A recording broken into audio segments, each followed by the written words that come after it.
Hey guys, Dr. Andy Rosenfarb here. Today we're going to talk to you a little bit about inflammation in your vision. Now, inflammation is a really big conversation.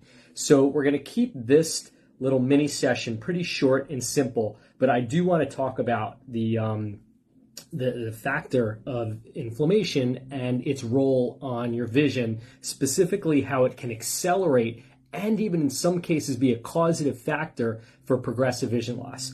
So let's jump right into it. So inflammation is a form of heat, right? We know that heat is generated by the body for various reasons, sometimes good and sometimes for not so good. So what we are talking about here is more of a pathological inflammatory process that can directly impact your vision.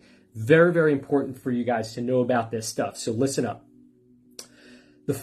So let's talk about inflammation for a minute here. So inflammation is really popular now. A lot of people are talking about it in various forms of different types of diseases, whether it's cardiovascular disease or metabolic conditions or hormonal imbalances, neurodegenerative conditions. So very hot topic, inflammation, right? In both conventional biomedicine and holistic integrative alternative medicine.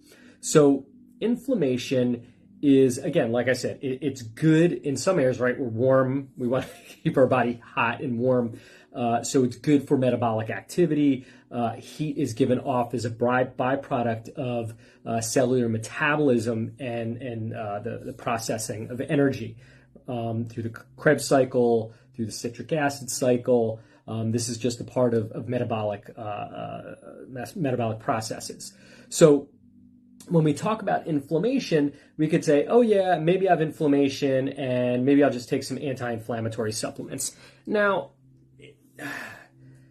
you can do that, but it's better to first understand if inflammation is part of your condition. In some cases it is, in some cases it probably may not be, right? It may not be part of the condition. Although I'd say the majority of the patients that I work with eye conditions do have inflammatory components. It's not a given all the time. So the first thing we want to do is look for signs and symptoms that there's inflammation. Now in Chinese medicine, we can check things like your pulse, we could look at your tongue, we could look at your complexion. There are these indicators that let us know if there's inflammatory processes going on. Of course, there's also conventional biomedical ways of assessing for inflammation beyond the typical like red eyes or pain or stuff like that. We can also look into blood work, things like the C-reactive protein, homocysteine, sedimentation rate. These are all are some of the lab tests that can show potential inflammatory conditions going on. So again, just something we can diagnose. We can have a working diagnosis for signs and symptoms, but we can also be taking a pretty deep dive and go as far as to confirm inflammation with blood work. Now, say you do have inflammation, that's something we want to work on. Now, you can take measures to deal with the inflammation. But when we talk about inflammation, we don't want to just stop there, right? We don't want to stop at inflammation, say, yeah, there's inflammation. We need to be a little bit more sophisticated about this understanding. What I mean by that is we need to source the inflammation. Remember, inflammation is just a heat process that's going on in the body, and that heat process is coming from somewhere, right? There's something going on with the body that's producing pathological heat or heat that can be affecting your vision. So let's talk briefly about some of those possible causative factors that can drive inflammation. All right. The first one we can look at is infections, right? We know that infections for sure, both acute infections and chronic infections can cause inflammatory processes. If you've had a cold, which I'm sure you've had at some point, you know, you get a sore throat, you get a headache, you get sinus issues, sometimes you get achy, you get pro-inflammatory if you get a viral infection. Same thing with a bacterial infection. If you ever had Lyme disease, of course, that can cause inflammatory processes, so on and so forth. So we know there's infections, primarily bacterial infections, viral infections. These infections can affect your vision, right? There's something called ocular Lyme, right? Ocular Lyme is Lyme disease that can affect your vision. We know things like Epstein-Barr, diseases like COVID, without question, create systemic neurovascular inflammatory processes that can directly affect your vision. And of course, COVID's more relatively new, 2-3 years old, but we have absolutely seen not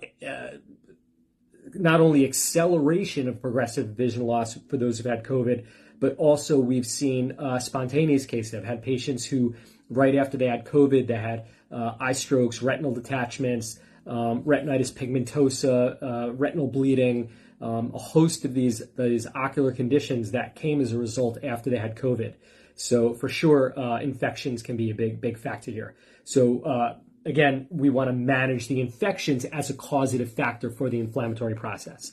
Moving along, we want to look at things like autoimmune processes, right? So, and things like allergies, where the body has tagged certain proteins as toxic or harmful, and the body's creating an immune-mediated response to fight off these proteins. Now, externally, we can look at things like dust, mold, pollens, animal danders, certain chemicals for sure. So these environmental substances that our body is reacting to or having this hyperactive immune response to. Then we have autoimmune processes where our body has falsely tagged its own tissue as like a virus or a bacteria or potentially harmful, and our immune system starts to attack our own body. We see this in cases like arthritis or lupus or multiple sclerosis or any chronic digestive issues like Crohn's, colitis, irritable bowel. Those can be digestive autoimmune conditions. There's certainly ocular immune conditions like retinitis pigmentosa, Usher's, Stargardt's, normal tension glaucoma, some optic nerve atrophy cases or optic neuritis. A lot of these cases can be autoimmune process. So we need to understand that autoimmune processes and allergies can be pro-inflammatory, and these are usually more chronic, long-standing conditions. So we want to, in those situations, we want to manage the inflammation or manage that process through addressing the autoimmune disease process that's going on. So you see, with infections, it would be a very different strategy than managing autoimmune versus managing allergies, and our list is going to continue. So the next factor that can drive inflammation is toxicity, right? Systemic toxicity from the environment, maybe from food, from pesticides, heavy metals, pollution, chemicals we put in our body. So there's usually a chemical or pollution exposure, either hypersensitive or it's just too much. Like we all deal with toxins all the time, but it's just too much for our body to handle the toxic load. So it creates an inflammatory process for our body to help break down and get rid of the pollution that's in our body. Okay. Of course, emotional stress is another pro-inflammatory factor because when we get stressed out, we release inflammatory chemicals and things like adrenaline and catecholamines, and these processes are pro-inflammatory, stimulated by the fight or flight response.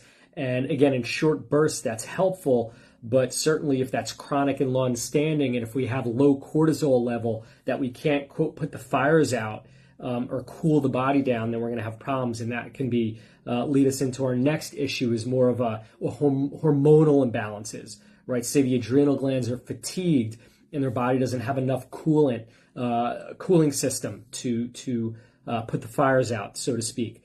Certainly things like diabetes, where you have fluctuations of insulin and blood sugar throughout the body, that can really drive inflammatory processes. That dysglycemia, where the blood sugars are up and down, can be very, very inflammatory and stressful on the body. For sure, metabolic issues we just talked about, like diabetes and hormonal issues. Certainly menopause is another, for any women who've gone through menopause, we know that can be very inflammatory, especially if you're experiencing night sweats or hot flashes. And again, that can add to the pre-existing inflammatory processes that are going on and accelerate and or in some cases be causative in terms of heating up the retinas and the optic nerve too much. So then I want to talk about just a poor diet, eating poor diet, meaning eating too much junk food or not enough healthy food, right? Junk food is very inflammatory. There's a lot of refined foods, there's greasy fried foods like fast foods, a lot of rancid oils, a lot of trans fats, a lot of white sugar, white flour, white iodinized salt. That really stresses our body out, and the kidney and the liver and our vascular system all can tend to be inflamed. Our lymphatic system gets backed up. So too much crappy food is a toxin, a pollution to our body. So we need to look at that. It can back up our detox pathways.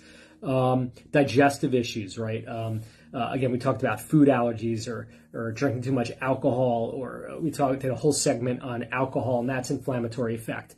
But again, eating foods that are void of nutrients and not enough fruits and vegetables and water-rich foods can definitely be a factor in at least not helping our vision for sure. And then if we eat too much junk food, guys, we don't get the vital nutrients that our eyes need, let alone our whole body.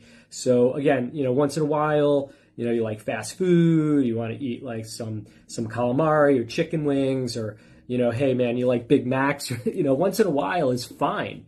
You just don't want to make a habit out of it, and that doesn't want to be your primary nutrient source. And just keep in mind, junk food is just what it is. It may taste really good, but don't consider that food, because it really isn't. Your body isn't going to be able to make use of the nutrients there.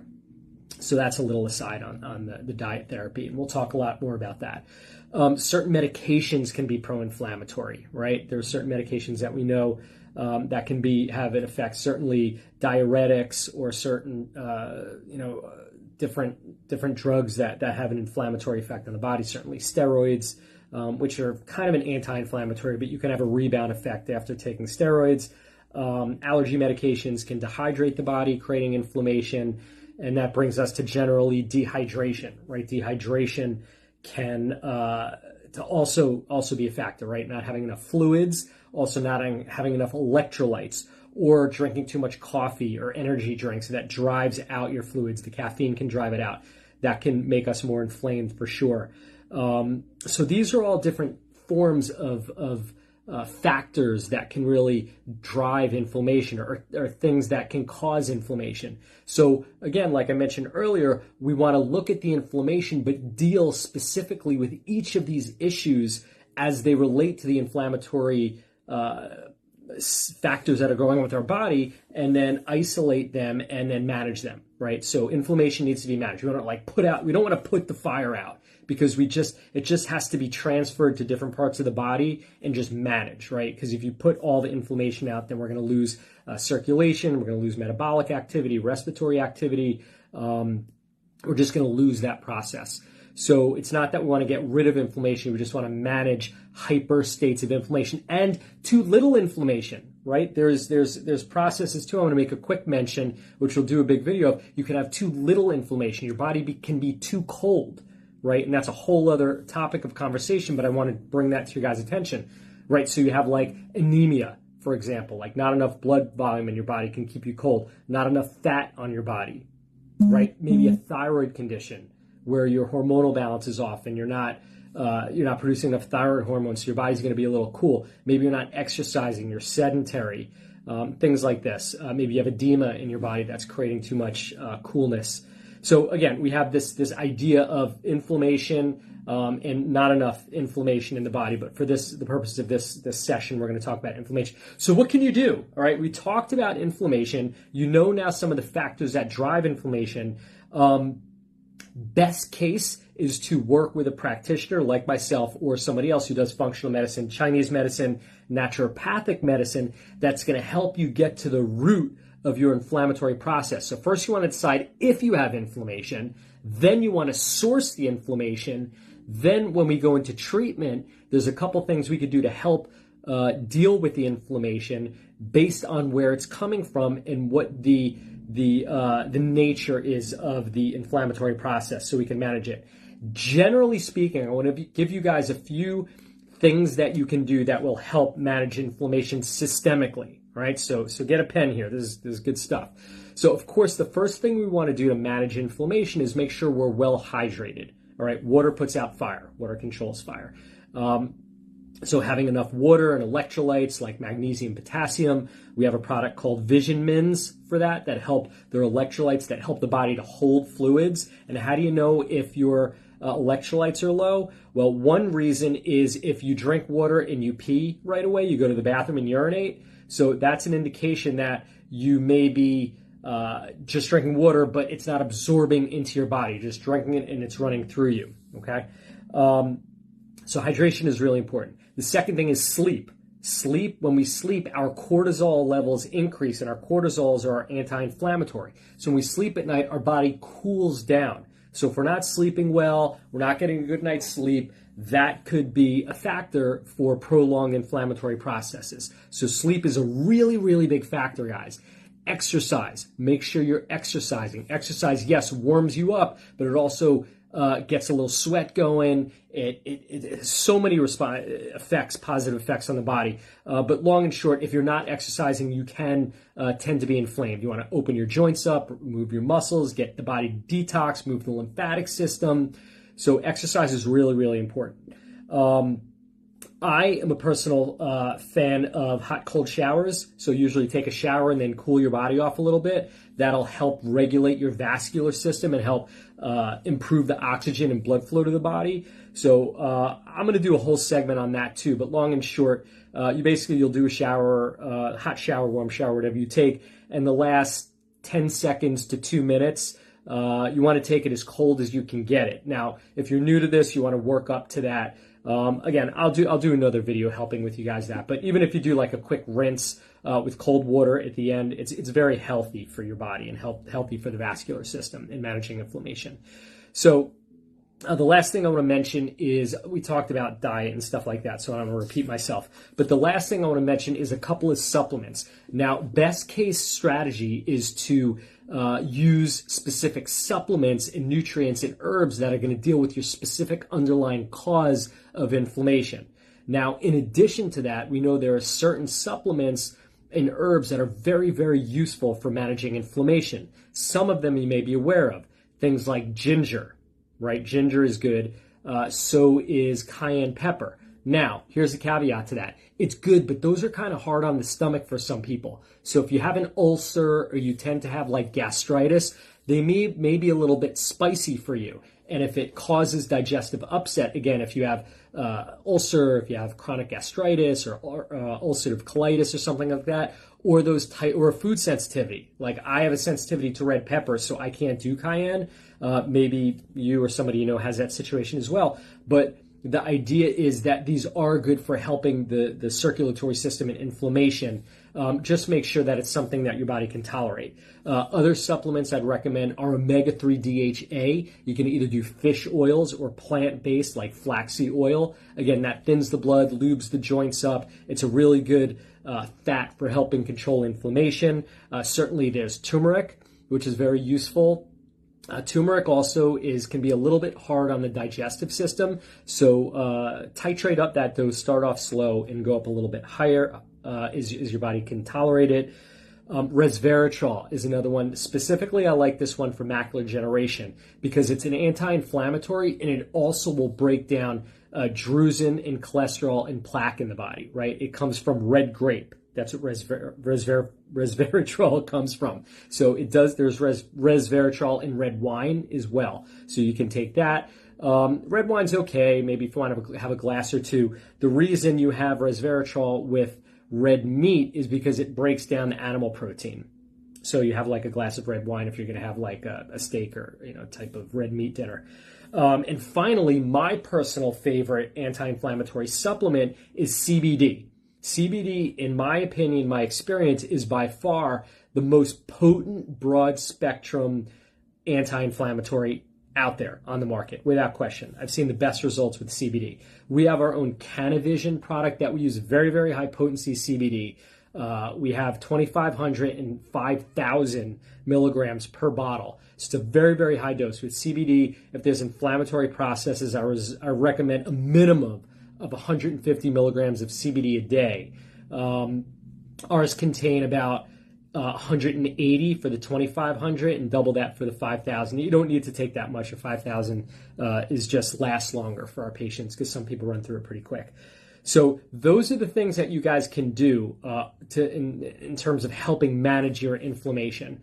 So If you have any questions about this, you can comment down here, or you want to reach out to myself or my staff. Please ask questions if anything comes up for you about inflammation and or even your specific condition. Post your comments down here. You can email or text us or DM me. Call our office if you have questions. We're here for you. And really appreciate your time, guys. It's awesome that you're taking the time to really understand the underlying nature of this condition. I just want to commend you for sitting here and learning about your condition and really taking the time to understand these really important factors that could be driving your condition. So I'm Dr. Andy Rosenfarb again with AccuVision Acupuncture. We are here to help you with your vision, and your vision is our mission. Take care, guys. Have a great day.